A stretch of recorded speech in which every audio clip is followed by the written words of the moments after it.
E aí pessoal, tudo bem? Eu espero que todos estejam passando um excelente dia. Galera, a Ccxp de 2021 nos trouxe um painel de Homem-Aranha sem volta para casa incrível. E neste vídeo nós vamos acompanhar completinho a entrevista dos 3 principais vilões do filme, né? Os vilões que serão o Electro, interpretado pelo Foxx, o Alfred Molina, que vai fazer o Dr. Octopus, e o Willem Dafoe, que será o Duende Verde. Vamos nessa!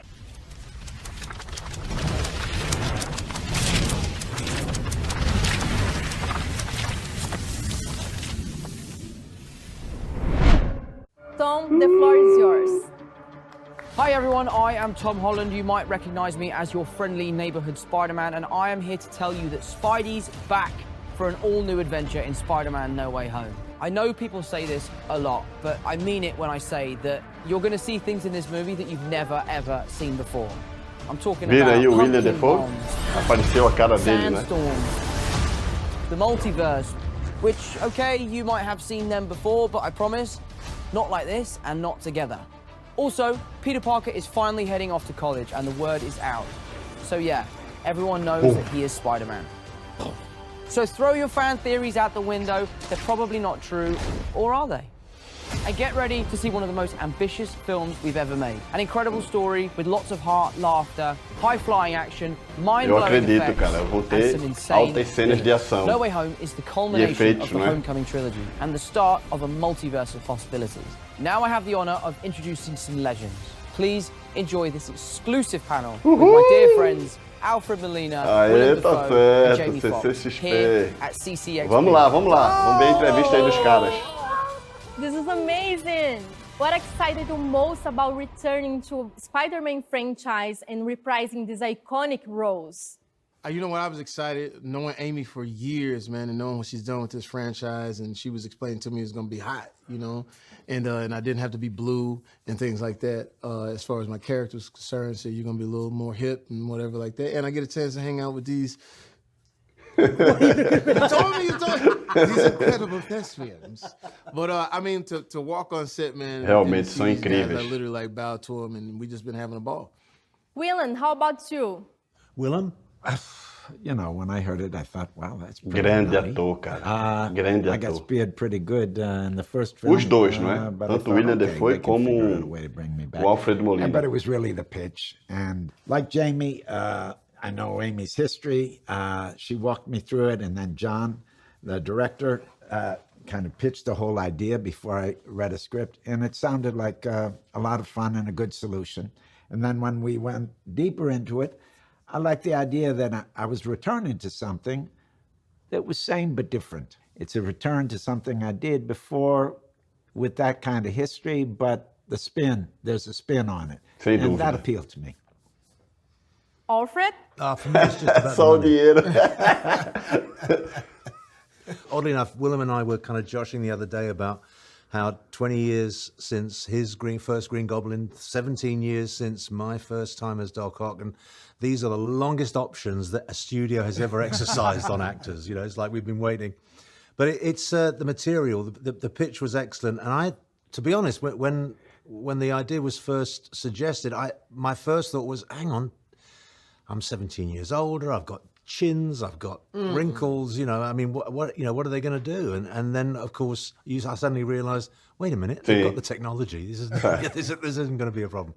But it's been very nice to come back to something that is familiar, but at the same time completely new, because sem the dúvida. technology has moved on phenomenally since in the last couple of decades, you know, and so that's it's kind of Realmente ele está igualzinho, cara. Igualzinho. How did it feel to put the costume back on? You want to know the truth? Nobody knows how uncomfortable. Sem those dúvida, os costumes uniformes are. devem ser desconfortáveis. But they look good. We are actors. You forget about the discomfort, and you know, it's part of it. But the costumes are much more comfortable than they were before. I remember the initial fitting to create the costume for the Green Goblin. I stood there for 8 hours, and they put different preformed pieces on me. Now, they scan me, and they can design it. Tecnologia, and then né, make the galera? costume and then try it on me. It's a huge Sem dúvida. leap in the technology. And they're more flexible. We can do more things with them. Also, I don't know how much we want to fool with spoilers. Nós but, também. Oh, we love spoilers. the look's a little different. Old Norman and the Goblin are further down the line, and they have a few more tricks up their sleeve. So it's not an exact. There have been upgrades on the costume, let's say. Alfred, how about you? Yeah, well, the main difference between that film and this one is that the tentacles are all kind of CG now. They'll all be superimposed on me at a later date. Whereas in the original movie, they were mechanical, and I had them attached to me, and we had puppeteers working them and stuff. So that's the big difference. But it's just a great story. It's a wonderful world to be in. We're having, if I say so myself, we're having a lot of fun. A lot of fun. Jamie? I'm happy we got a brand new star, a brand new look. Grande ator, cara. The blue, Jamie Foxx, when we grande did it the ator. first time, it was look, man, I didn't care. I was just happy to be in this wonderful chorus, and it was like you said, it was sort of like 2 or 3 hours or whatever like that. But with this new is fly. The homies is like, okay, we get you now. When I was blue, they still roll with me, but okay, you blue. But with this one, it just feels more comfortable, and I think it feels more today, modern. Not trying so hard. I sort of related to R&B back in the day. In R&B, you used to have fringes on your outfit, and and like shoulder pads and things like that. Now you can sing. So it's like now we're just singing. What do you love most about portraying a villain? The thing about grounded villains is that, and this is what's so wonderful about the villains in the Marvel universe, if you like, is that so many of them become villains almost reluctantly, almost in spite of themselves. An accident happens or some terrible tragedy, and it transforms them. And that's what makes them very playable, because it's not just mustache twirling. There's some real depth to it, and that's what makes them interesting. I mean, in a lesser environment, us as villains, we would just be functionaries. We would just be there to, get the plot going. But here we've got real storylines. We've got we're Realmente são papéis incríveis, né? Principalmente do Willem Dafoe com o Duende e com o Alfred Molina com o Octopus, né? Realmente são vilões impressionantes. Power grab. It's about. Are you suggesting I'm a mustache twirling power grab? Now look here, I'm classically trained. But now a tricky one. Which villain is the most terrifying? Man, it's crazy. It's crazy because, like I said, we've just been watching Willem, and it seems personal. because with Electro, it's like Electro and us. It's to the world. The world did me wrong. But when something is personal, and you could go all the way back to Shakespeare. When something is personal, and that either that jealous thing, there's nothing that can beat that. No matter what costume you put on, no matter what you say. So when he speaks, he has the power, and I think you really.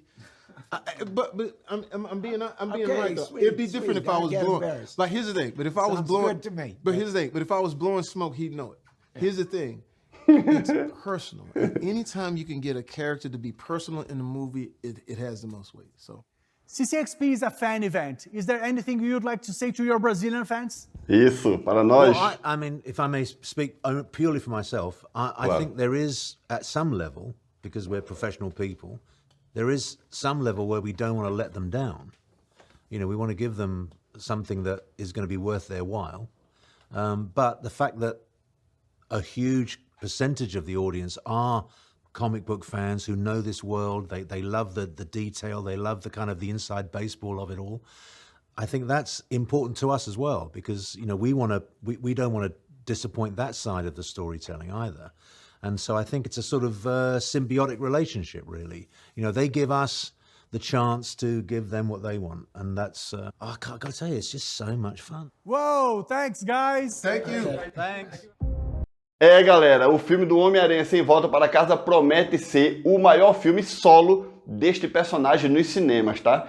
E também eu até arrisco a dizer que deve até ser maior do que as participações do Homem-Aranha, tanto em Guerra Infinita como em Ultimato. Não é à toa, né, galera, que esse filme tá tendo seus ingressos esgotados assim rapidamente na pré-venda a nível mundial, tá? E olha que o filme só vai estrear no próximo dia 16 e 17 de dezembro, dependendo aí do país, ou seja, do território que você estiver, né? Enfim, vamos aguardar. Não esqueça de deixar o seu like nesse vídeo, de se inscrever no canal, caso você ainda não seja inscrito ou inscrito. Que absurdo, hein? Que absurdo! Ajuda aí o nosso projeto a crescer. Aperta nesse botãozinho vermelho aqui, ó. E do lado dele clica no sininho das notificações. E lembre-se, este canal é feito de fã para fã. E nos vemos no próximo vídeo. Tchau, galera!